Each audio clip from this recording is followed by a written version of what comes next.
News देख रहे हैं यहाँ पर। मैं हूँ आपके साथ मुस्कान। स्वागत है आप सभी का राजधानी लाइव में। तो बात राजधानी दिल्ली की कर लेते हैं, जहाँ पर दिल्ली पुलिस क्राइम ब्रांच की नारकोटिक सेल ने बड़ी कामयाबी हासिल की है और इस दौरान उन्होंने वांछित ड्रग्स माफिया तैमूर खान उर्फ भोला को गिरफ्तार किया है। माफिया को गिरफ्तार करने के बाद पुलिस उससे पूछताछ भी कर रही है।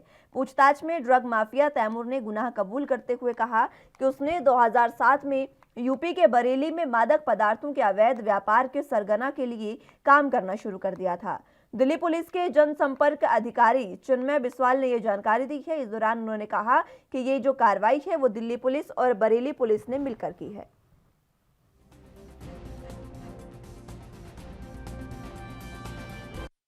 नारकोटिक्स सेल ने एक बड़ी कामयाबी हासिल की है।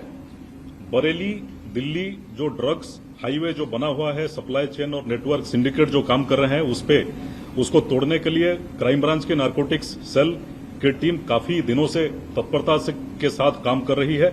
इस साल जो 17 मुकदमे दर्ज हुए हैं उसमें से 11 मुकदमों में बरेली और आसपास के इलाकों का जो ड्रग सप्लायर है।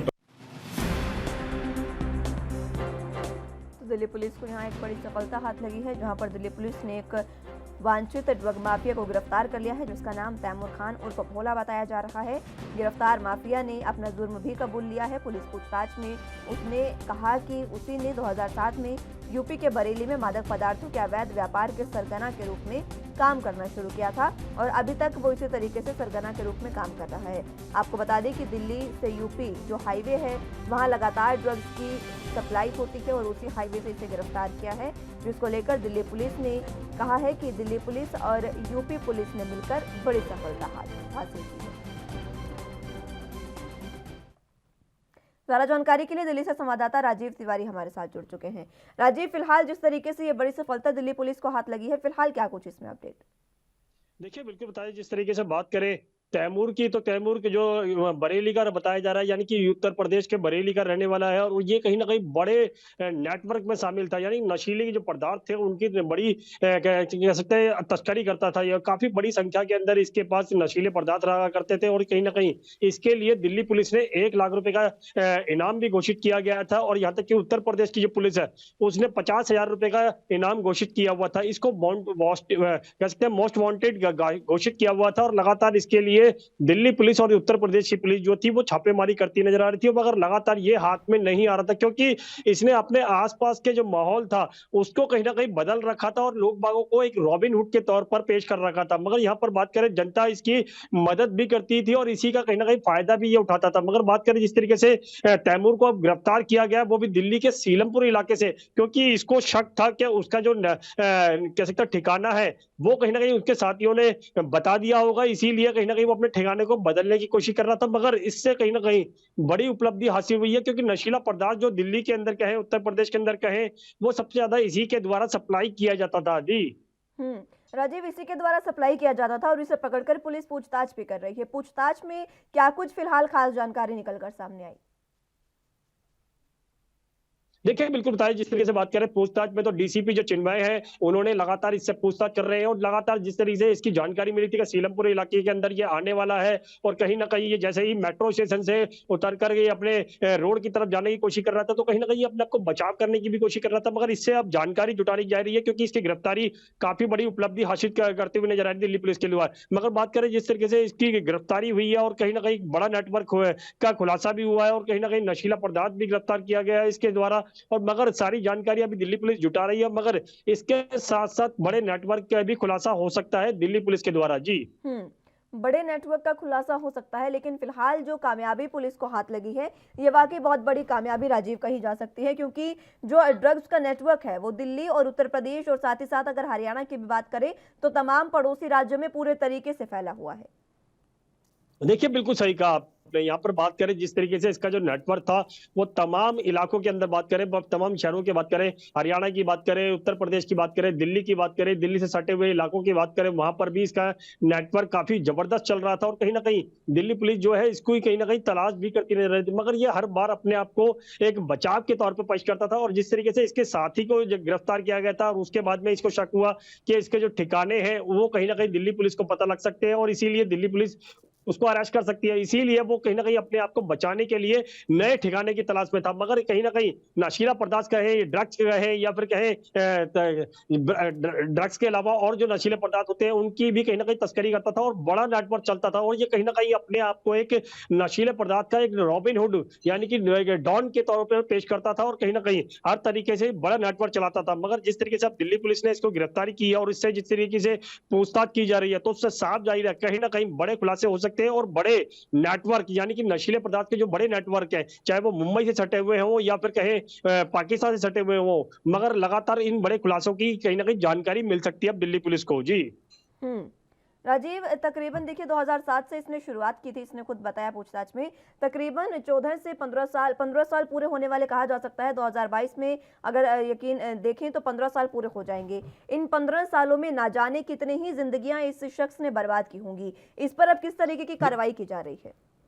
देखिए, बिल्कुल सही कहा आपने। ये जिस तरीके से 2007 के अंदर जिस तरीके से अपनी शुरुआत की गई थी और ये बड़ा नेटवर्क चला रहा था, काफ़ी बड़ी जिसने नशीले पदार्थ को लेकर काफ़ी बड़ी उपलब्धि भी हासिल की हुई थी और लगातार कहीं न कहीं पता नहीं कितने लोगों की ज़िंदगियाँ भी खराब हुई, क्योंकि नशीले पदार्थ की जो आदत लगती है, वो कहीं न कहीं दिक्कतें देती हैं।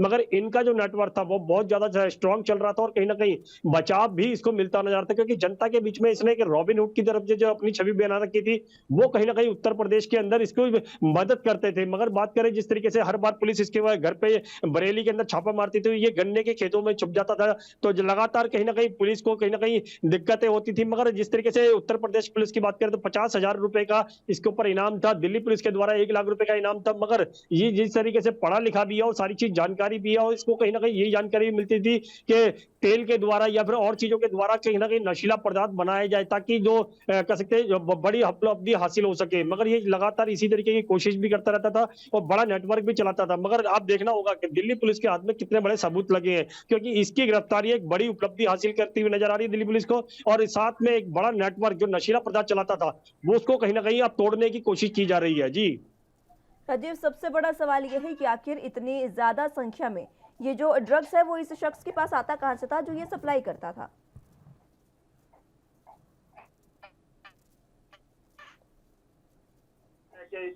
के पास जो है वो तेल से द्वारा या फिर और किसी द्वारा ये ड्रग्स नशीले पदार्थ बनाने की कोशिश करता था।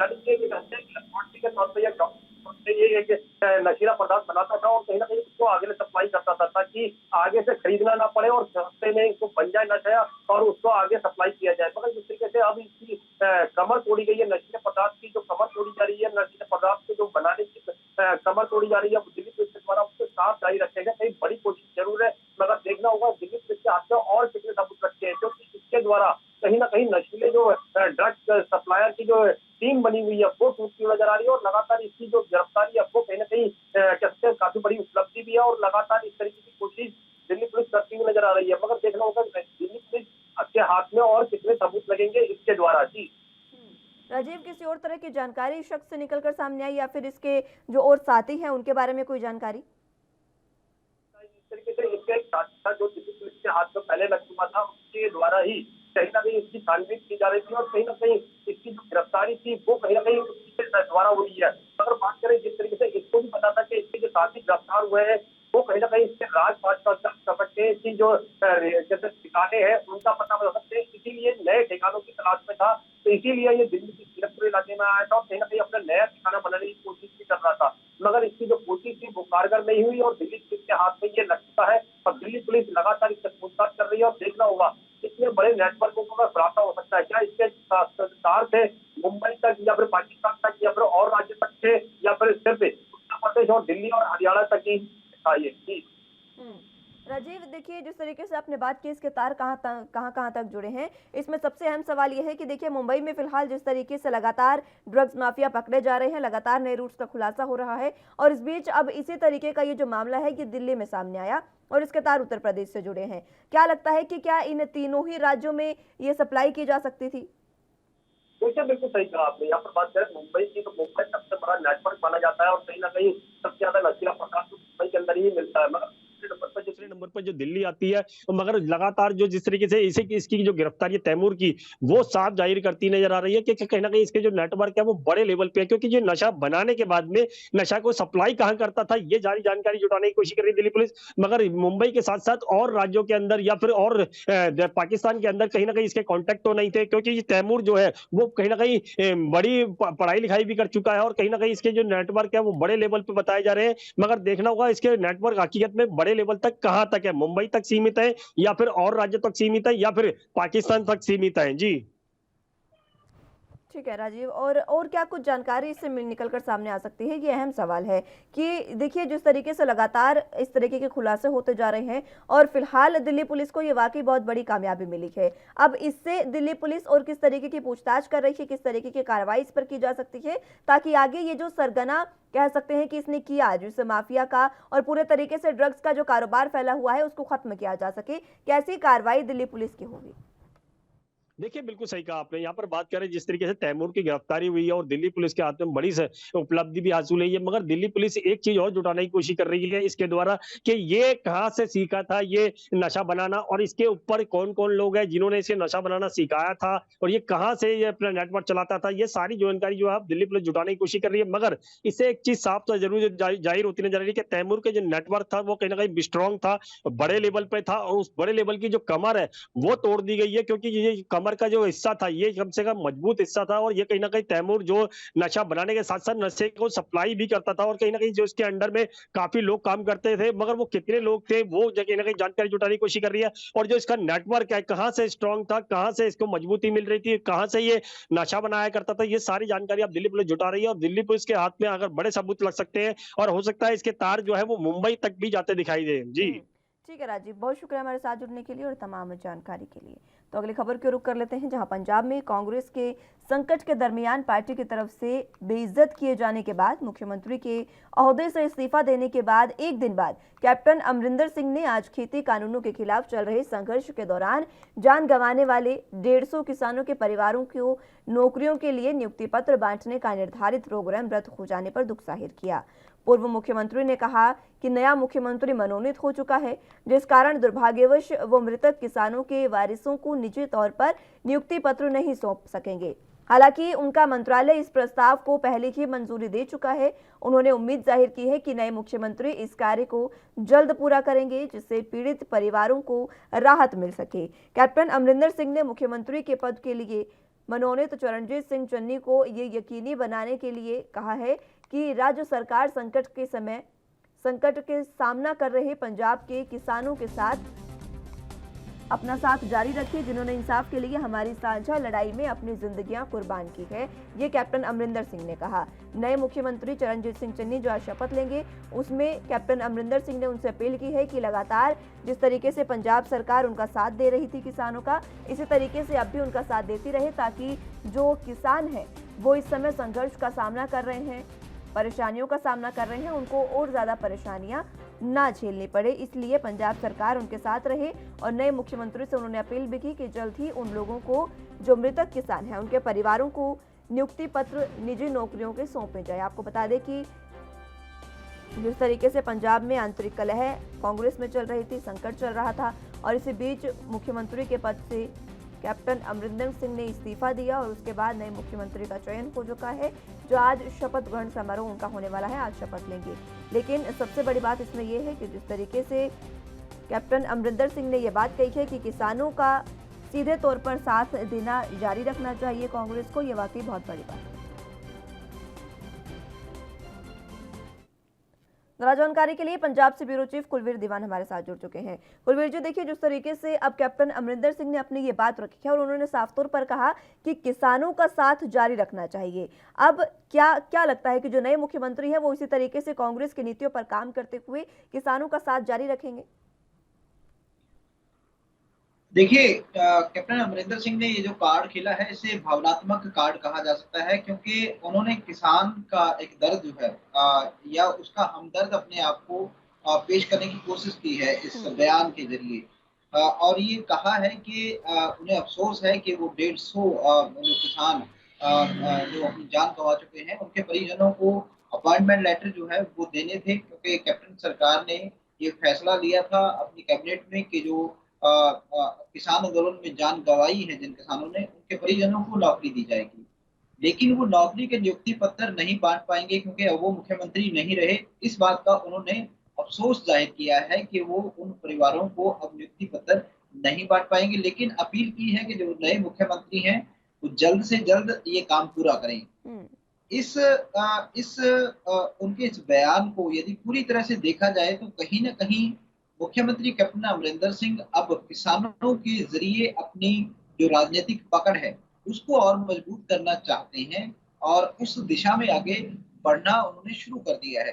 क्योंकि मुख्यमंत्री जो पूर्व मुख्यमंत्री कैप्टन अमरिंदर सिंह हैं, वो ये समझते हैं कि इस वक्त सबसे ज्यादा यदि कोई मजबूती मिल सकती है तो वो किसानों का हमदर्द बन के मिल सकती है, जैसे कि अन्य पार्टियां या फिर अन्य नेता इस वक्त कर रहे हैं। और क्योंकि उनकी सरकार ने एक बड़ा फैसला किसानों के हक में लिया था, आंदोलन में मारे गए किसानों के परिजनों को पहले उन्होंने आर्थिक सहायता जो है वो दी। 14 करोड़ से भी अधिक की जो सहायता राशि है वो पंजाब जारी कर चुका है ऐसे किसान परिवारों को। और अब नियुक्ति पत्र, क्योंकि सरकारी नौकरी देने का सरकार ने उनको फैसला किया, तो नियुक्ति पत्र जो है वो दिए जाने थे। तो कहीं ना कहीं किसानों को भी एक याद दिला रहे हैं पूर्व मुख्यमंत्री कैप्टन अमरिंदर सिंह के कैप्टन जो है वो किसानों के साथ खड़े थे। यानी अब यदि उनको अपनी राजनीति और आगे बढ़ानी है तो कहीं ना कहीं किसानों के दिल में उनके लिए जगह बनी रहे, ना केवल जगह बनी रहे बल्कि किसान जो है पलक पावड़े बिछाकर उनका स्वागत करें। अपने आप को एक हमदर्द के रूप में वो अब आगे बढ़ाना चाहते हैं, ताकि आने वाले विधानसभा चुनाव में जैसी भी परिस्थितियां बने, चाहे वो कांग्रेस के साथ रहकर चुनाव लड़ें या फिर कांग्रेस से अलग रास्ता इख्तियार करें, लेकिन उनकी राजनीतिक पकड़ जो है वो मजबूत बनी रहे। और इस वक्त उसको मजबूत करने का सबसे बड़ा जो साधन है वो किसान है, और किसान ही सबसे बड़ा वोट बैंक है। जी जी कुलवीर जी, देखिए जिस तरीके से आपने बताया कि किसान सबसे बड़ा वोट बैंक है, ये तो जग जाहिर है। पंजाब में सबसे ज्यादा अगर वोट वो किसानों के होते हैं। क्या लगता है कि जिस तरीके से अभी कैप्टन अमरिंदर सिंह ने ये बयान दिया, उसके बाद लगता है कि वो या तो निर्दलीय या फिर किसी और पार्टी से चुनाव लड़ सकते हैं? क्योंकि कांग्रेस में जिस तरीके से उन्होंने खुद इस्तीफा दिया और कांग्रेस आलाकमान ने उनको मनाने तक की कोशिश कहा जा रहा है कि नहीं की है। देखिए, उन्होंने ये जो बयान दिया है किसानों को लेकर, ये तो कहीं न कहीं अपने आप को किसानों का एक हमदर्दी शो करने की या ये कहें हमदर्द दिखाने की उन्होंने कोशिश की है, हमदर्द बनने की कोशिश की है। क्योंकि वो जानते हैं कि किसानों के दिल में यदि जगह रहेगी और जगह बनाए रखेंगे वो, तभी उनकी राजनीति जो है वो आगे बढ़ सकेगी। लेकिन जहाँ तक आपने सवाल किया कि क्या वो निर्दलीय चुनाव लड़ेंगे कांग्रेस के साथ या फिर अन्य विकल्प, देखिए कैप्टन कोई छोटा चेहरा नहीं है पंजाब में। पंजाब की राजनीति का एक बड़ा चेहरा है और अभी तक ये माना जा रहा था कि कैप्टन ही कांग्रेस है पंजाब में और कांग्रेस ही कैप्टन है। यानी कैप्टन का कोई विकल्प ही नहीं था अभी तक पंजाब में। हालांकि और इसका उदाहरण आपने देखा भी, क्योंकि मुख्यमंत्री पद से कैप्टन जो है वो बरसों करीब 3:45 बजे इस्तीफा देते हैं और उसके बाद से लगातार कांग्रेस जो है वो इस मंथन में रहती है कि किसको अब कैप्टन का विकल्प चुना जाए, कैप्टन की जगह किसको दी जाए। और ये चेहरा बनने में कितने नाटकीय मोड़ आए जग जाहिर हो चुका है, और कितना माथापच्ची जो है वो कांग्रेस आलाकमान को करनी पड़ी, ये जग जाहिर हो सकता है। और ये तमाम जो कवायद चली मुख्यमंत्री को बदलने की और नया चेहरा ढूंढने की, और आखिर चरणजीत सिंह चन्नी पर जो बात फाइनल हुई, तो इससे ही अंदाजा लगाया जा सकता है कि कैप्टन जो है वो पंजाब की राजनीति में कितने भारी थे और कांग्रेस में ही उनका कितना बड़ा कद था, जिनका विकल्प ढूंढने में ही कांग्रेस के जो आलाकमान है उसके पसीने छूट गए। तो ऐसे में अब कैप्टन अमरिंदर सिंह अपनी राजनीति को किस दिशा में ले जाएंगे, ये उन्होंने अभी तय करना है। और हो सकता है कि वो इस तरफ कदम बढ़ाते भी जा रहे हों, लेकिन ये फिलहाल नहीं कहा जा सकता कि वो कांग्रेस में रहकर ही अपनी लड़ाई लड़ेंगे या फिर निर्दलीय होकर कहीं ना कहीं एक अपनी अलग से लाइन खींचेंगे, या फिर जैसे उन्होंने कहा था कि विकल्प जो है खुले हैं या किसी और पार्टी के साथ वो हाथ मिलाएंगे। लेकिन इतना जरूर है कि कैप्टन जो भी कदम उठाएंगे वो कहीं ना कहीं एक मजबूत कदम होगा, क्योंकि कैप्टन एक कद्दावर नेता हैं। बेशक वो मुख्यमंत्री पद से हटा दिए गए हैं या उन्होंने खुद जो है वो ये फैसला किया है, लेकिन उनको इग्नोर पंजाब की राजनीति से बिल्कुल भी नहीं किया जा सकता।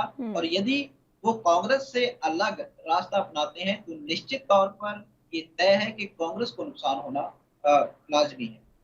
बिल्कुल। और कांग्रेस को, जो कांग्रेस है वो अपना नुकसान चाहेगी नहीं, तो क्या लगता है कि कांग्रेस आलाकमान जो है वो एक बार फिर से कैप्टन को मनाने की कोशिश करेंगे और उनको एक बार फिर से उन्हीं के चेहरे पर चुनाव लड़ सकती है? क्योंकि कांग्रेस के पास ये एक इकलौता ऐसा राज्य है जो लगातार वो यहाँ पर सरकार बनाती आ रही है और वो चाहती है कि ये राज्य उसके हाथ से ना जाए। देखिए, चुनाव का मौसम है, चुनाव सर पे है। कैप्टन तो एक बहुत बड़ा चेहरा है पंजाब की राजनीति का, कांग्रेस का। यदि ऐसे में इस मौसम में कोई छोटा सा नेता भी छिटकता है तो कहीं ना कहीं पार्टी की एक एडी चोटी तक ये कोशिश होती है कि उसको मना के रखा जाए, उसको साथ लेके चला जाए ताकि किसी भी तरह का नुकसान ना हो, फायदा हो। और यदि फायदा भी ना हो तो कम से कम नुकसान वो नेता ना कर पाए। और कैप्टन अमरिंदर सिंह तो जैसे मैंने कहा कि एक बहुत बड़े नेता हैं, लिहाजा ये सोचकर भी निश्चित तौर पर ये कहा जा सकता है कि कांग्रेस के पसीने जरूर छूट रहे होंगे कि यदि कैप्टन अलग रास्ता इख्तियार करते हैं तो कहीं ना कहीं एक बड़ा नुकसान के लिए कांग्रेस को तैयार रहना चाहिए। तो यही एक वजह है कि न केवल इस्तीफा देने के बाद बल्कि इस्तीफा देने से पहले भी कहीं ना कहीं कांग्रेस आला कमान ने जो है कैप्टन को अपने साथ रखने की पूरी कोशिश जो है वो की है और ये कवायद अभी भी जारी है। लेकिन देखना होगा कि आगे दोनों के जो रिलेशन है कांग्रेस और कैप्टन की, वो किस दिशा में अब आगे बढ़ेंगे। इसी के साथ कुलवीर जी, जो नए सीएम नियुक्त किए गए हैं चरणजीत सिंह चन्नी, उनके बारे में अगर बात करें तो वो एक दलित चेहरा है। क्या लगता है कि वोट बैंक को साधने की कोशिश की गई है, दलित वोट बैंक को साधने की कोशिश कांग्रेस द्वारा? देखिए, बड़ा कार्ड कहा जा सकता है, संयोगवश ही सही या ये कहें कि काफी ज्यादा माथापच्ची या कई नाटकीय मोड़ के तहत ही ये फैसला जो है वो लेना कांग्रेस की मजबूरी रही हो। लेकिन इतना जरूर कहा जा सकता है कि वो दलित जो कार्ड खेला था, चाहे वो श्रोमणी अकाली दल हो, भारतीय जनता पार्टी ने सबसे पहले कहा था कि दलित चेहरे को मुख्यमंत्री जो है वो बनाएंगे यदि सत्ता में आते हैं। उसके बाद श्रोमणी अकाली दल, आम आदमी पार्टी भी कहीं ना कहीं उसमें कूद रही है। तो दलित कार्ड जो खेला गया विपक्षी पार्टियों ने, फिलहाल वो मुद्दा कहीं ना कहीं छीनने की कोशिश जो है वो कर ली है कांग्रेस ने, उसमें पहल कर ली है। क्योंकि पहले एक दलित मुख्यमंत्री होंगे पंजाब के, चरणजीत सिंह चन्नी, क्योंकि दलितों के नाम पर अभी तक वोट तो जरूर बटोरे जाते हैं, राजनीति खूब होती है। क्योंकि ये कहें कि 32 से 35% जो है वो दलित वोट बैंक है पंजाब में। तो इस वोट बैंक को साधे बिना, इसको अपने विश्वास में लिए बिना कोई भी पार्टी जो है वो सत्ता तक नहीं पहुंच सकती। और इसीलिए हर चुनावी मौसम में दलित कार्ड खेला जाता है, दलितों के साथ बड़े बड़े वायदे जो हैं वो किए जाते हैं। और इस बार भी यही माहौल देखने को मिला। लेकिन फिलहाल ये कहें कि संयोगवश ही सही एक दलित मुख्यमंत्री बनाकर कांग्रेस ने जो अन्य दल हैं उनका कार्ड जो है वो छोटा करने की कोशिश की है। जी। लेकिन देखिए, कांग्रेस में जिस तरीके से फूट देखने को मिली है, ये लगातार बहुत लंबे समय से चल रही थी। हालांकि कांग्रेस आलाकमान ने भरपूर कोशिश की इसको खत्म करने की, लेकिन नहीं हो पाई है। जैसे ही सिद्धू पार्टी में आए उसके बाद से ही नवजोत सिंह सिद्धू और कैप्टन में जिस तरीके से मनमुटाव चल रहा था, उसी का नतीजा है जो उन्होंने अब अपने पद से इस्तीफा दिया। ये जो तमाम चीजें हुई, विधानसभा चुनावों में इनका किस तरीके से खामियाजा कांग्रेस को भुगतना पड़ सकता है? देखिए, कांग्रेस ने बेशक ये जो मरहम लगाया है जख्म पर, ये जख्म को भरने के लिए लगाया हो, लेकिन लगता नहीं है कि ये मरहम जो है वो जख्म को भर पाएगा, बल्कि ये कहें कि उल्टा असर कहीं ना हो जाए, एक्शन का कहीं रिएक्शन जो है वो ना देखने को मिले। क्योंकि अभी तक कोशिश ये थी कि दोनों नेताओं को साथ रखा जाए, लेकिन अब जिस तरह से कैप्टन अमरिंदर सिंह को छिटक कर अलग करने की कोशिश की गई है, और खासतौर पर कैप्टन का जो दर्द है वो इस्तीफा देने के सामने एकदम दिल का जो दर्द है वो सामने आता है। और वो कहते हैं कि वो काफी ज्यादा अपमानित महसूस कर रहे हैं, और ना केवल अभी बल्कि पिछले 2-3 महीनों से लगातार कई बार कोशिश की गई उनको अपमानित करने की। तो ये उनका दर्द है। लगता नहीं है कि अब ये खाई जो है वो भर पाएगी, ये जख्म जो है वो भर पाएगा। ये मरहम जो है वो कांग्रेस के इस जख्म को, जो फूट का जख्म है, उसको ठीक कर पाएगा। बल्कि अभी तक तो ये हालात बने हुए हैं और ये आशंका है कि ये जख्म जो है, ये खाई जो है और बढ़ेगी। ठीक है कुलवीर जी, बहुत शुक्रिया हमारे साथ जुड़ने के लिए और तमाम जानकारी के लिए। तो अगली खबर की रुख कर लेते हैं। कैप्टन अमरिंदर सिंह के इस्तीफा देने के बाद कांग्रेस आलाकमान ने दलित नेता चरणजीत सिंह चन्नी को पंजाब का नया सीएम बनाने का ऐलान किया है। अब चन्नी पंजाब के पहले दलित मुख्यमंत्री होंगे और पंजाब कांग्रेस प्रभारी हरीश रावत ने ट्वीट कर चन्नी को मुख्यमंत्री बनाने की जानकारी दी। इससे पहले रविवार को पूरे दिन भर पंजाब सरकार के जेल मंत्री सुखजिंदर सिंह रंधावा को नया सीएम बनाने की चर्चा जोरों पर थी। कांग्रेस नेतृत्व ने सभी चर्चाओं पर ब्रेक लगाते हुए चरणजीत सिंह चन्नी के नाम की घोषणा कर दी है। चन्नी को विधायक दल का नेता भी चुन लिया गया है और अब चन्नी ने रविवार शाम को राज्यपाल से मुलाकात भी की। मुलाकात के बाद उन्होंने मीडिया को बताया कि कल सुबह यानी आज 11 बजे शपथ ग्रहण समारोह होगा, जहां पर वो सीएम पद की शपथ लेंगे।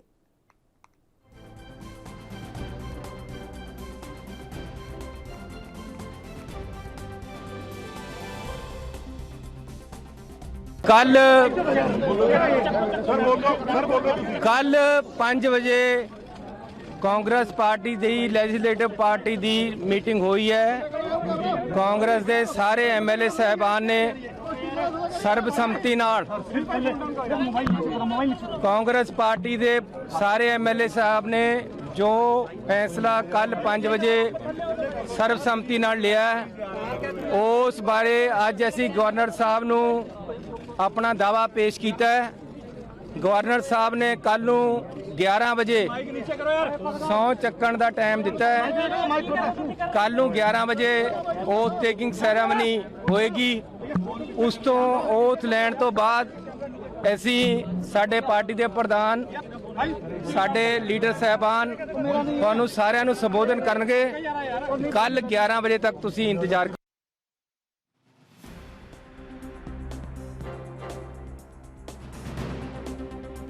मुख्यमंत्री चुन लिया गया है। कैप्टन के इस्तीफे के बाद लगातार जिस तरीके से कांग्रेस में मतभेद मनमुटाव देखने को मिल रहा था, उसके बाद कैप्टन ने इस्तीफा दिया और उसके बाद अब नए मुख्यमंत्री जो हैं चरणजीत सिंह चन्नी को चुन लिया गया है। पहले दलित नेता और पहले दलित मुख्यमंत्री होंगे चरणजीत सिंह चन्नी पंजाब के, क्योंकि अभी तक फिलहाल पंजाब में किसी भी तरीके से किसी को भी दलित मुख्यमंत्री नहीं बनाया गया है। इतने तमाम सालों में पहली बार एक दलित मुख्यमंत्री बनने जा रहा है जो पंजाब को मिलने जा रहा है। और कहीं ना कहीं ये भी साफ है कि वोट बैंक की राजनीति करते हुए ये फैसला लिया गया है। हालांकि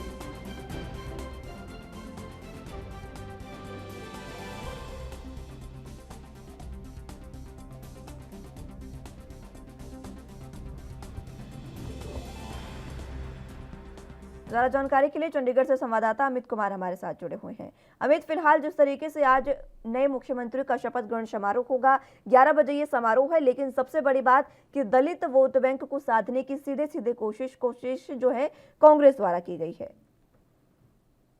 देखिए, अगर हम करें चरणजीत चन्नी को अगर हम कहें पंजाब सीएम बनाने का बहुत ज्यादा असर सीधे सीधे तौर पे पंजाब पॉलिटिक्स पे देखने मिलेगा। तो उसके दो कारण हैं। चरणजीत चन्नी की खुद की काबिलियत भी बहुत अच्छी रही है कि वो खुद देखा, आप बताएं कि पहले भी वो अगर हम कहें ऑपोजिशन के विधायक दल के प्रधान रह चुके हैं, तो पहले उनके पास ऑलरेडी एक्सपीरियंस भी है। 3 बार एमसी रह चुके हैं, 3 बार एमएलए रह चुके हैं और उसके बाद अकेले एज अगर हम उनके पॉलिटिकल की बात करें तो अकेले भी या हम कहें वो भी तब भी एक बार भी अकेले भी वो अपनी सीट से कंटेस्ट जीत चुके हैं। तो कहीं ना कहीं आप देख सकते हैं कि पॉलिटिकल एक्सपीरियंस बहुत है। एक अब 2 एंगल और आ जाते हैं। अब वो सिख भी हैं और साथ ही साथ हम दूसरा बोलते हैं दलित कार्ड, जो अगर हम कहें कांग्रेस तरफ से खेला गया तो उसके लिए भी वो काफी ज्यादा एक्टिव नजर आएंगे। क्योंकि देखिए, दलित कार्ड के लिए भी उनकी अच्छी पकड़ है, दलित समुदाय में उनका अच्छा रिस्पॉन्स मिलता है, लोगों का अच्छी बैकिंग है लोगों की, एक वो भी कई फैक्टर्स है। तो अब देखें कि कांग्रेस ने चरणजीत चन्नी को आगे करके एक तरह से हम कहते हैं कि पॉलिटिक्स में एक एस ऑफ स्पेड्स खेला, मतलब कि हमें हुक्म का इक्का चला दिया है। तो बाकी सभी पॉलिटिकल पार्टी के लिए दिक्कत पड़ जाएगी, क्योंकि उन सब के तरह जहां वादे किए जा रहे थे, चाहे वो बीजेपी हो चाहे अकाली दल हो, बीजेपी की तरफ से वादा किया गया था कि हम सीएम बनाएंगे। कांग्रेस ने ऑलरेडी सीएम बना दिया है, ना कि ये कि हम बनाएंगे। उन्होंने साबित कर दिया कि हम लोग जो बोलते हैं वो करके दिखा सकते हैं। वहीं अकाली दल की तरफ से कहा गया था कि उनकी तरफ से डिप्टी सीएम बनाया जाएगा। तो एक तरीके से एक तीर से 2 निशाने हो गए। साथ साथ आगे चलते हैं, जो रिसेंटली शिरोमणि अकाली दल के बीएसपी से अलायंस हुआ था, उनका जो मेन वोट कोटा अगर हम कंसिडर करते हैं वो दलित समुदाय की तरफ से होता है, तो उसके ऊपर भी सीधे तौर पे कांग्रेस ने निशाना साध लिया है चरणजीत चन्नी को लगा के। और साथ साथ इसके आगे चलते हैं, अब विद इन कांग्रेस की हम बात करें, चरणजीत चन्नी को लगाने से आप देख सकते हैं कहीं ना कहीं जहां पहले अटकलें चल रही थी सुखजिंदर रंधावा और नवजोत सिंह सिद्धू की, तो उनमें चरणजीत चन्नी को लगाकर ये भी किया गया है कि उसको बैलेंस आउट कर दिया गया है। क्योंकि जहां पहले नवजोत सिंह सिद्धू और कैप्टन अमरिंदर सिंह के विवाद को खत्म करने की कोशिश की गई थी, तो अभी अभी रिसेंटली वो विवाद अगर हम कहें एक तरह से कूल डाउन हुआ था। ऐसे वो ये नहीं चाहते कि दोबारा से अगर सुखजिंदर रंधावा और चरणजीत चन्नी के बीच में कोई विवाद दोबारा से खड़ा हो जाए, क्योंकि अगर इस टाइम एक और विवाद खड़ा होता है तो पंजाब में कांग्रेस के लिए दिक्कतें बढ़ सकती है। वहीं कोशिश की जा रही है कि ज्यादा से ज्यादा जल्दी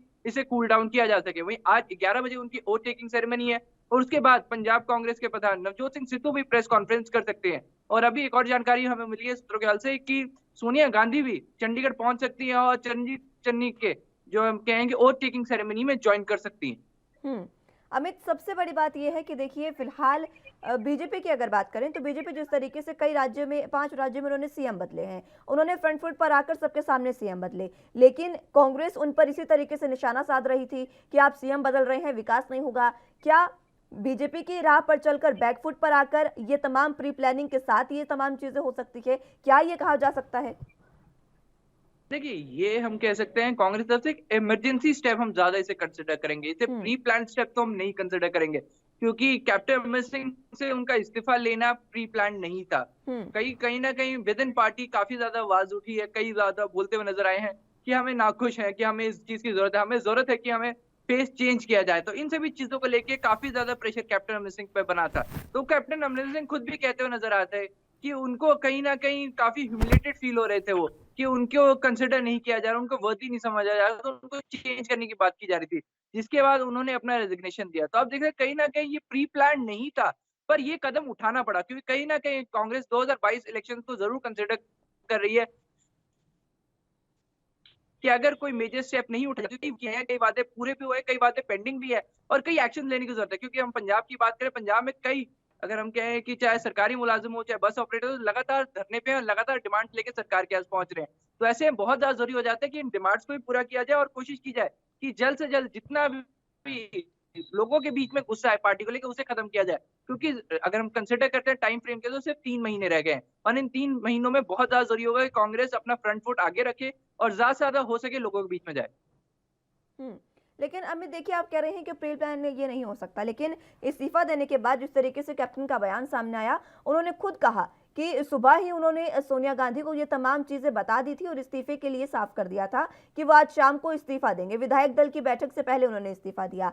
सबसे अहम बात यह है कि जब आला कमान को पता था, कद्दावर नेता खुद कैप्टन है, पूरे तरीके से उन्होंने संभाला है पंजाब को। कहा जाता है कि पंजाब में अगर कांग्रेस है तो वो कैप्टन के ही नाम से है, तो इतने बड़े कद्दावर नेता को रोकने तक की भी कोशिश नहीं की गई। देखिए, अगर हम कहें कई बार मीटिंग, खुद जैसे आपने सुना कैप्टन अमरिंदर सिंह बोल चुके हैं कि वो अपने लंबे टेन्योर में वैसे दिल्ली नहीं गए, पर रिसेंटली अभी 2 बार उनको दिल्ली जाना पड़ा। जी हाँ, तो अभी 2 बार जब वो दिल्ली गए तो उन्होंने वहां जाके उन्होंने बोला कि उनको ह्यूमिलेशन हो गया। एज अ सीएम उनको 2 बार बुलाया गया पार्टी वर्क के रिलेटेड, तो उस पर कैप्टन अमरिंदर एक्सट्रीम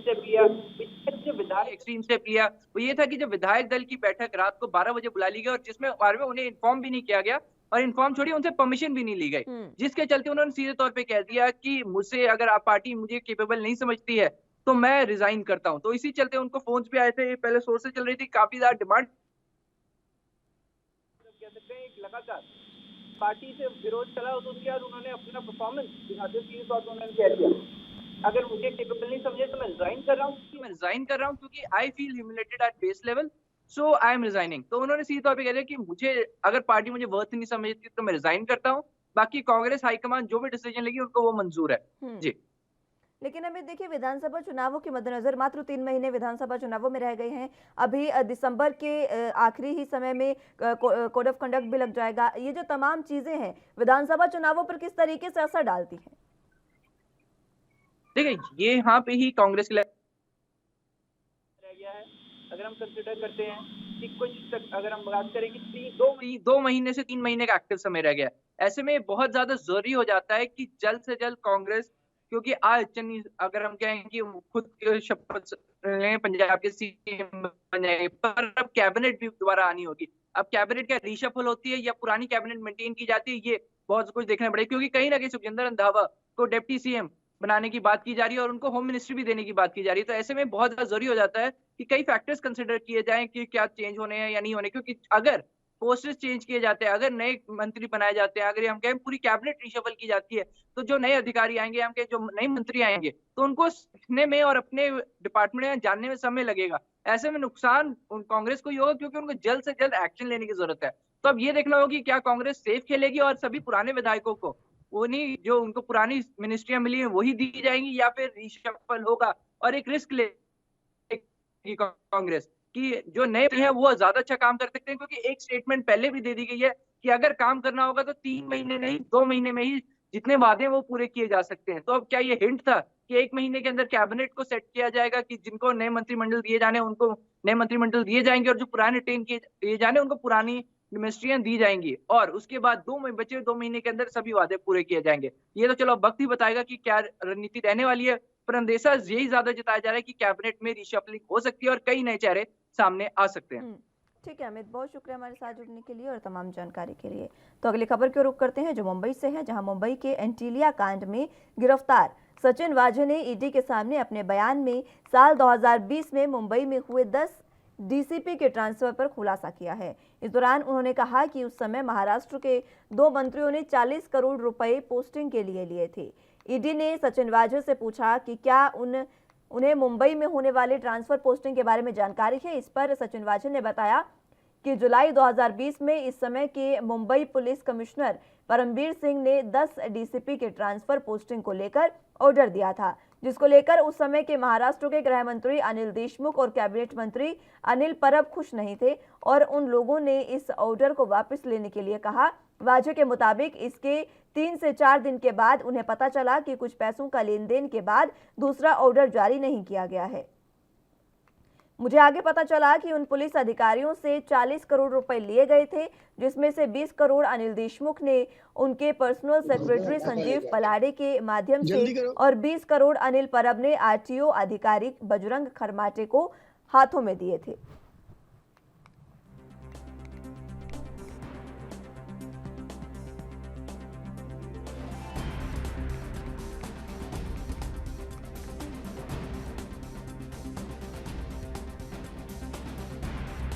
तो सचिन वाजे जो पुलिस की हिरासत में है, उनसे पूछताछ में ये बड़े खुलासे हुए हैं। मुंबई एंटीलिया कांड में गिरफ्तार सचिन वाजे ने ये खुलासे किए हैं। उन्होंने साफ कहा है कि 2020 में मुंबई में हुए 10 डीसीपी के ट्रांसफर का खुलासा उन्होंने किया और कहा कि इस दौरान पैसों का लेन देन हुआ था और उसी के बाद ट्रांसफर को रोका गया था और दूसरी लिस्ट जो है वो जारी की गई थी। 2 अलग अलग लोगों से 20-20 करोड़ की राशि ली गई थी और उस समय अब इसमें अनिल देशमुख और अनिल परब जो उस समय के मंत्री थे उन पर लगातार मुश्किलें बढ़ती जा रही हैं। ज़रा जानकारी के लिए मुंबई से संवाददाता मुरारी सिंह हमारे साथ जुड़ चुके हैं। मुरारी, फिलहाल जिस तरीके का ये मामला अब सामने आया है और सचिन वाजे ने जो खुलासे किए उसके बाद अनिल परब और अनिल देशमुख की मुश्किलें लगातार बढ़ती जा रही है और कम होने का नाम नहीं ले रही है। इस तरीके से पिछले 2 दिनों तेज हो गई है, क्योंकि एंटीलिया कांड, मनसूख हिरन हत्याकांड के मुख्य आरोपी सचिन वाजे ने जो बयान ईडी को दिया है, उस बयान के मुताबिक 40 करोड़ रुपए मुंबई के 10 डीसीपी के ट्रांसफर को रोकने की बात सामने कही गई है। इस बयान में सूत्र बता रहे हैं कि सचिन वाजे ने कहा कि मुंबई के मौजूदा पुलिस कमिश्नर परमवीर सिंह ने मुंबई के 10 डीसीपी का ट्रांसफर किए थे। उस ट्रांसफर को रुकवाने के लिए अनिल परब और महाराष्ट्र के मौजूदा गृह राज्य मंत्री अनिल देशमुख जो है इस 40 करोड़ रुपए को लिए हैं। बहरहाल इस पूरे मामले को लेकर देश की सबसे बड़ी एजेंसी जो है वो जांच कर रही है। इसमें सच्चाई कितना है ये तो कह पाना मुश्किल है, लेकिन जिस तरीके से सचिन वाजे के बयान के आधार पर अब इस पूरे मामले की जांच हो रही है, ऐसे में अनिल देशमुख सहित अनिल परब की मुश्किलें पूरी तरह से बढ़ चुकी है। मुस्कान, क्या कुछ जो खुलासे हैं वो सचिन वाजे द्वारा किए गए हैं? हालांकि जो गिरफ्तारी में है अभी पुलिस की, लगातार उनसे पूछताछ की जा रही है, और क्या कुछ अहम खुलासे हुए? देखिए, लगातार अभी तक इस मामले में अगर कहें कि सीबीआई की तरफ से या फिर ईडी की तरफ से कोई स्टेटमेंट मीडिया की तरफ नहीं रखा गया है, लेकिन सूत्र बता रहे हैं कि ईडी सहित सीबीआई के पास कई ऐसे सबूत, कई ऐसे दस्तावेज लगे हैं जो अनिल परब सहित देशमुख की मुश्किलें बढ़ा सकते हैं। अंटेलिया कांड के आरोपी सचिन वाजे के बयान को अगर फिर से ईडी या सीबीआई रिकॉर्ड करती है, उस 40 करोड़ मैटर 10 डीसीपी ट्रांसफर मामले में अगर फिर पूछताछ होती है तो क्या कुछ खुलासे होंगे, ये भी कह पाना मुश्किल है। लेकिन उनके जो बयान दर्ज किए गए हैं, जो बातें 40 करोड़ रुपए की कही जा रही है, उसे लेकर महाराष्ट्र में एक बार राजनीतिक सियासत फिर गर्मा गई है। मुस्कान, सियासत तो देखिए गर्मा गई है, लेकिन अनिल देशमुख जिनकी मुश्किलें पहले ही बहुत ज्यादा बड़ी हुई थी, पहले ही कम नहीं हो रही थी, अब और ज्यादा मुश्किलें उनकी बढ़ती हुई नजर आ रही है। उन पर अब किस तरीके की कार्रवाई पुलिस कर सकती है? देखिए, अगर कार्रवाई की बात करें तो जिस तरीके से सब खुलासे हुए हैं, जो आरोप अनिल देशमुख के ऊपर लगे हैं, जांच चल रही है, अगर जांच में सारी बातें सत्य पाई जाती हैं तो अनिल देशमुख के लिए काफी बड़ी मुश्किल होगी, क्योंकि जिन मामलों की जांच हो रही है उनमें 10 साल से 12 साल तक की सजा हो सकती है। अब ऐसे में जो पैसे लिए दिए गए हैं या जो घोटाले किए गए हैं, जो आरोप उनके ऊपर लगे हुए हैं, उसमें जांच चली है और जांच में जो दर पदर एक पर खुल रहा है, ऐसे में उनकी मुश्किलें और कितना बढ़ेगी ये भी कह पाना मुश्किल है। लेकिन अब अनिल देशमुख पूरी तरह से जांच के दायरे में फंस चुके हैं। उन्हें इस पूरे मामले पर साथ ही साथ अधिकारियों सहित मीडिया को भी अब जवाब देना पड़ेगा। मुस्कान, मुरारी, देखिए अनिल देशमुख और अनिल परब की मुश्किलें तो लगातार बढ़ती नजर आ ही रही है, लेकिन इस बीच नाम आ रहा है मुंबई के तत्कालीन पुलिस कमिश्नर परमबीर सिंह का। उन पर भी लगातार शिकंजा कसता जा रहा है। उनके खिलाफ किस तरीके की कार्रवाई हो सकती है, क्योंकि उन्होंने भी ऑर्डर को बदला गया था? मुस्कान, देखिए, परमबीर सिंह भी कोई दूध के धुले नहीं है। मुंबई से पहले वो ठाणे शहर के पुलिस कमिश्नर थे, वहां पर भी उनके कारनामों को लोग जानते थे। और सचिन वाजे जो मनसूख हिरण हत्याकांड का मुख्य आरोपी है, एंटेलिया जेलेटिन मामले में जो मुख्य आरोपी है, वो इसी परमबीर सिंह का कह सकते हैं कि गुर्गा था। इसी परमबीर सिंह के इशारे पर वो उगाई को अंजाम दिया करता था। इसी परमबीर सिंह के कहने पर वो अधिकारी सहित नेताओं को मिलकर इस तरीके के भ्रष्टाचार को कह सकते हैं कि अंजाम दिया करता था। तो ऐसे में जांच का दायरा मुंबई के पूर्व कमिश्नर परमबीर सिंह तक पड़ा है। मुंबई से लेकर ठाणे तक परमबीर के खिलाफ मामले दर्ज है और लगातार जांच चल रही है। मुस्कान, सचिन वाजे से और किस तरीके से पूछताछ की जा रही है और इसी के साथ जो ये खुलासे हुए हैं, इस पर अब वहां पर पुलिस का क्या कुछ रुख है और किस तरीके से कब तक इन तीनों पर कार्रवाई की जा सकती है? देखिए मुस्कान, कार्रवाई कब तक होगी ये तो बता पाना या कह पाना मुश्किल है, क्योंकि ये जांच का विषय है और अभी भी इसमें जांच चल रही है। मुंबई पुलिस जहां इस पूरे मामले में जेलेटिन का मामला हो या मनसूख हिरण हत्याकांड का मामला हो, इस एंगल में जो जांच कर रही है और इसमें जो बात निकल करके सामने आ रही है वो मुंबई के पूर्व कमिश्नर परमबीर सिंह, मुंबई के पूर्व गृह राज्य मंत्री अनिल देशमुख और जो कि अनिल परब तक बढ़ रही है। अब ऐसे में किस तरीके की जांच होती है और इसमें खास करके अगर सीबीआई या ईडी की बात करें तो ये लोग किस तरीके के धाराओं के तहत मामला और दर्ज करते हैं और क्या इनके पास कुछ सबूत लगे हैं, ये इंतजार करना होगा। मुस्कान, मुरारी, देखिए इन 3 लोगों पर तो शिकंजा कस ही रहा है। क्या लगता है कि जिन अधिकारियों ने पैसे दिए थे यहाँ पर 20-20 करोड़, जो 2 नाम शामिल हो रहे हैं जिसमें बजरंग खरमाटे और पर्सनल सेक्रेटरी संजीव पलांडे शामिल है, क्या इन पर भी शिकंजा कसा जा सकता है? लोगों ने इस ट्रांसफर के पैसे को जो है कि नेताओं तक पहुंचाए हैं, इस तरीके के आरोप है। और दूसरा आरोप है कि इन लोगों ने पैसे के लिए इस ट्रांसफर को रोका है। तो कहीं न कहीं ये दोनों जो लांडे या उनके जो सेक्रेटरी, ये दोनों उसमें दोषी हैं। साथ ही साथ जो अधिकारियों के 10 डीसीपी के ट्रांसफर की बात की जा रही है, इनके ऊपर भी कार्रवाई अगर होती है तो कौन है 10 डीसीपी, क्यों अपने तबादले रुकवाने के लिए पैसे दिए, पैसे की मांग किसने किया था, क्या इससे पहले भी अपनी पोस्टिंग के लिए या अपने तबादले के लिए इन लोगों ने पैसे दिए थे, ये तमाम जांच का विषय है। लगातार जांच चल रही है और ये जांच की आंच और किन किन अधिकारियों तक पहुंचेगी, इस महाराष्ट्र के इस महाजाल में और कौन कौन लोग फंसेंगे, ये तो कह पाना मुश्किल है। लेकिन एक के बाद एक नाम जो सामने आ रहे हैं वो महाराष्ट्र सरकार की मुश्किलें जरूर बढ़ा दिए हैं। मुस्कान, बिल्कुल, देखिए सरकार की मुश्किलें तो लगातार बढ़ती नजर आ रही है, अधिकारियों पर शिकंजा है, खुद सरकार में मंत्री जो उस समय के थे उन पर शिकंजा कसता जा रहा है। ये तमाम चीजें जो है इसके बाद लगातार जो सरकार है उसकी भी किरकिरी मुरारी यहाँ पर होती जा रही है। क्यों नहीं, अगर कांग्रेस की बात करें या एनसीपी की बात करें या शिवसेना की, ये जो नए सारे चीजें मामला सामने आए हैं उसे देखने के बाद अब आपसी मतभेद भी देखना शुरू हो गया है। क्योंकि जिस तरीके से महाराष्ट्र के मुख्यमंत्री ने अपने बयान दिए थे, चाहे वो राय साहब दानवे को लेकर के दिए हो, चाहे बीजेपी के नेताओं को लेकर दिए हो, उस पर जिस तरीके से एनसीपी और कांग्रेस के रिएक्शन थे, तो जो घटनाएं घट रही है, जो खुलासे हो रहे हैं, चाहे भ्रष्टाचार के खुलासे हो, चाहे मर्डर से हो, चाहे रेप से रिलेटेड हो, इन तमाम चीजों से महाविकास अघाड़ी सरकार में आपसी किरकिरी जहाँ एक तरफ चल रही है, वहीं मुख्यमंत्री की खामोशी और इस पूरे महाराष्ट्र सरकार को चलाने वाले एनसीपी प्रमुख शरद पवार अभी भी चुप्पी साधे हुए हैं। ठीक है मुरारी, बहुत शुक्रिया हमारे साथ जुड़ने के लिए और तमाम जानकारी के लिए। तो अगली खबर की ओर बढ़ते हैं। मध्य प्रदेश से जो खबर है, जहां पर सरकार ने अब घर घर राशन पहुंचाने का फैसला किया है। 1 नवंबर से 79 आदिवासी ब्लॉकों में घर घर राशन पहुंचाया जाएगा। शनिवार को मुख्यमंत्री शिवराज सिंह चौहान ने इसकी घोषणा की है।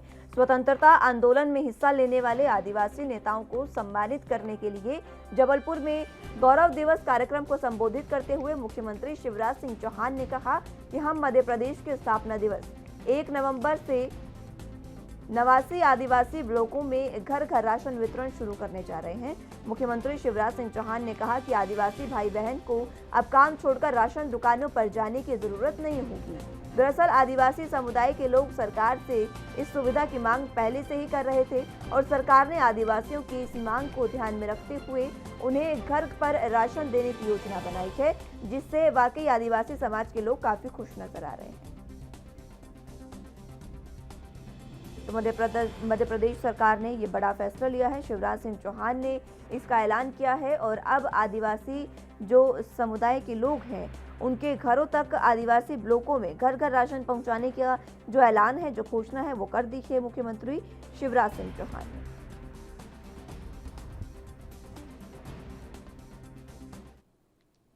जरा जानकारी के लिए संवाददाता गणेश तिवारी हमारे साथ जुड़े हुए हैं। गणेश, जिस तरीके से अब मुख्यमंत्री ने ये घोषणा की है, इस घोषणा के बाद लगातार जो चीजें हैं वो अब बदलती नजर आ रही है और आदिवासी ब्लॉकों में लगातार घर घर राशन पहुंचाया जाएगा, जिससे आदिवासी समुदाय में बहुत ज्यादा खुशी है। देखिए मुस्कान, सबसे पहले अगर बात करें तो अब मध्य प्रदेश सरकार जो है, यानी कि मुख्यमंत्री शिवराज सिंह चौहान की जो सरकार है, वो आदिवासियों पर पूरी तरह से मेहरबान नजर आ रही है। और जैसे जैसे अब अगर बात करें तो वर्ष 2023 में विधानसभा चुनाव जो है नजदीक आ रहे हैं, अब लगातार कोशिश कर रही है। और अगर बात करें तो अब जहाँ मध्य प्रदेश सरकार ने 89 जो आदिवासी ब्लॉक क्षेत्र है वहां पर अब जो है घर घर जाकर आदिवासियों को राशन मुहैया कराएगी और घरों तक जाकर उन्हें राशन मुहैया कराने का ऐलान भी मुख्यमंत्री शिवराज सिंह चौहान ने जबलपुर में किया है। तमाम कई घोषणाएं भी जबलपुर से जो है मुख्यमंत्री शिवराज सिंह चौहान ने आदिवासियों को लेकर की है और उनके हित को लेकर की है। मुख्यमंत्री शिवराज सिंह चौहान ने आज जहां पर अगर बात करें तो आदिवासियों को अब जो है अपने घरों से जो है राशन की दुकान तक जो है राशन लेने नहीं जाना पड़ेगा, यानी कि अब जो राशन की सुविधा है वो सरकार स्वयं मुहैया कराएगी और उनके घरों तक जो है सरकार स्वयं राशन पहुंचवाएगी। साथ ही जो आसपासों के वाहन हैं उन्हें भी वाहन को उपयोग करके किराए पर लेकर जो है राशन वहां तक पहुंचाया जाएगा। साथ ही मुख्यमंत्री शिवराज सिंह चौहान ने आदिवासियों को लिए एक और घोषणा की है कि जहां 15 नवंबर की अगर बात करें तो 15 नवंबर को अब जो आदिवासी गौरव दिवस है वो भी मनाया जाएगा, प्रदेश में हर साल मनाया जाएगा। और साथ ही जो आदिवासियों को राशन मुहैया कराना है वो 1 तारीख से निःशुल्क जो है घर घर जाकर राशन जो है सरकार जो है आदिवासी समाज के जो 89 ब्लॉक है वहां पर अब मध्य प्रदेश के मुख्यमंत्री शिवराज सिंह चौहान ने जो है जबलपुर में इसकी घोषणा की है। और अब ये जो है वितरण कार्य जो है आदिवासियों के लिए किया जाएगा। हालांकि ये जो मांग थी आदिवासियों को लेकर थी, ये काफी समय से थी, आदिवासियों की मांग थी, क्योंकि वो दूर दराज क्षेत्रों पे रहते हैं और उनके पास इनकम के कम ऐसे साधन होते हैं या इनकम के कम व्यवसाय होते हैं, जिसकी वजह से आदिवासी समाज की काफी पहले से मांग थी। लेकिन अब जैसे चुनाव आ रहे हैं, विधानसभा चुनाव है 2023 में, तो सरकार जो है पूरी तरह से अब आदिवासियों को लुभाने के लिए और उन्हें रिझाने के लिए पूरी तरह से अब कोशिश कर रही है। जी मुस्कान। गणेश, इसी के साथ देखिए विधानसभा चुनाव नजदीक है मध्य प्रदेश में, क्या कहा जा सकता है कि ये जो फैसला है वो विधानसभा चुनावों के मद्देनजर वोट बैंक बनाने के लिए किया गया हो? निश्चित तौर पर देखिए मुस्कान, अभी इसके पहले भी अगर बात करें तो कांग्रेस की तरफ से भी जो है आदिवासी समाज को लेकर इसके पहले जो आदिवासी समाज के कई लोगों के खिलाफ जो हत्याएं हुई है या फिर जो भी गलत कार्य हुए हैं उनके साथ हुए हैं या उन्हें किसी भी केस में फंसाया गया है, तमाम मुद्दों को लेकर जो है कांग्रेस भी लगातार जो है इन मुद्दों को बुनौती नजर आई है और प्रदेश सरकार को, जो वर्तमान में बीजेपी की सरकार है, उसे घेरते हुए नजर आई है। क्योंकि वर्ष 2023 में बात करें तो मध्य प्रदेश में अब चुनाव है, विधानसभा के चुनाव है और ऐसे में राजनीतिक अटकलें जो है उनकी सरगर्मियों में काफी तेजी नजर आ रही है। क्योंकि मध्य प्रदेश में बात करें तो कांग्रेस के ऐसे कई कार्यकर्ता हैं जो कांग्रेस के वरिष्ठ नेता हैं, वो अब वर्तमान में भाजपा में शामिल हो चुके हैं। तो ऐसे में अब कांग्रेस भी पुरजोर कोशिश करने में लगी हुई है, एक बार फिर वापस से सरकार बनाने के लिए हर मापदंड जो है अपनाने को तैयार है। और वहीं भाजपा की बात करें तो भाजपा भी, भारतीय जनता पार्टी इस बार पुरजोर जो है एक तरफा जो है मध्य प्रदेश में अपनी वापस से सरकार बनाने की पूरी तरह से कोशिशों में लग चुकी है। और अगर मध्य प्रदेश की बात करें तो काफी ज्यादा बहुल्य क्षेत्र जो है आदिवासी इलाकों में आता है। यहाँ पर आदिवासी ऐसे मध्य प्रदेश के कई हिस्से हैं जहाँ पर आदिवासी निवास करते हैं, यानी कि उनका जो वोट बैंक है वो काफी ज्यादा जो है सरकार बनाने में भी महत्वपूर्ण होता है। जिसको लेकर अब जो है दोनों ही पार्टियां बात करें, चाहे वो भारतीय जनता पार्टी की बात करें या फिर कांग्रेस की बात करें, दोनों ही पार्टियां जो है आदिवासी समाज को वोट बैंक के तहत जो है लुभाने और उन्हें रिझाने के लिए पूरी तरह से हर संभव कोशिश कर रही है और हर जगह उनके साथ जो है अब खड़े नजर आ रही है। जी मुस्कान। गणेश, फिलहाल विधानसभा चुनावों के मद्देनजर देखें या फिर यूं कहें कि वोट बैंक की राजनीति को लेकर देखें तो आदिवासी समुदाय का किस तरीके का वर्चस्व मध्य प्रदेश में है, कितना वोट बैंक और कितने प्रतिशत वहां पर लोग हैं जिसको लेकर जो समुदाय है उसको साधने की कोशिश हो रही है? देखिए मुस्कान, आदिवासी क्षेत्र की अगर बात करें, आदिवासी बहुल्य की बात करें तो यहाँ पर मध्य प्रदेश में काफी जो है कम से कम 20% लोग जो है आदिवासी क्षेत्र जो लोग हैं वो राजनीतिकरण में यानी कि सरकार बनाने में भी उनका भी अहम हिस्सा होता है। और मध्य प्रदेश के कई क्षेत्रों में जो है अगर बात करें, दूर दराज बात करें या फिर वन क्षेत्रों में बात करें तो काफी ज्यादा चाहे वो हम भिंड मुरैना की बात करें या फिर झाबुआ की बात करें, अलीराजपुर की बात करें, बुरहानपुर की बात करें या फिर छिंदवाड़ा साइड की बात करें, जबलपुर साइड की बात करें, तो काफी ज्यादा जो है आदिवासी लोग वहां पर रहते हैं और उनका जो है सरकार बनाने में काफी ज्यादा अहम हिस्सा होता है। इसलिए अब सरकार जो है इन तमाम लोगों को और इस तरह से जिस तरह एक आदिवासी जो समाज है उनका राजनीति में यानी कि सरकार बनाने में काफी ज्यादा योगदान होता है और उस योगदान को लेकर अब जो है बीजेपी सरकार उनको जो है उन पर मेहरबान है और उनको रिझाने के लिए हर संभव कोशिश कर रही है। और जिसका एक उदाहरण सामने आता है कि अब मध्य प्रदेश सरकार ने जो है ऐलान किया है कि जो 89 ब्लॉक है मध्य प्रदेश के, वहां पर आदिवासियों को अब जो है घर घर जो है राशन पहुंचाया जाएगा और साथ ही ऐसी कई योजनाएं भी आदिवासी जन कल्याण को लेकर भी चलाई गई हैं, जिसमें कि मध्य प्रदेश सरकार ने जो है आदिवासियों के हित को लेकर ऐसी कई घोषणाएं की हैं। हालांकि आदिवासी समाज की बात करें तो इन तमाम घोषणाओं को लेकर हालांकि आदिवासी समाज की कई वर्षों से मांग थी और लगातार सरकार से मांग करते हुए नजर आए थे। लेकिन अब मध्य प्रदेश सरकार ने यानी कि शिवराज सरकार के नेतृत्व में इसकी घोषणा हो चुकी है और इसके निर्देश मिल चुके हैं। तो ऐसे में अब जो है आदिवासी समाज जरूर खुश नजर आ रहा है। जी मुस्कान। आदिवासी जो समुदाय है वो तो खुश है, लेकिन सीएम के इस ऐलान के बाद किस तरीके से उनको सुविधाएं मिलेंगी, इस पर भी प्रकाश डालें।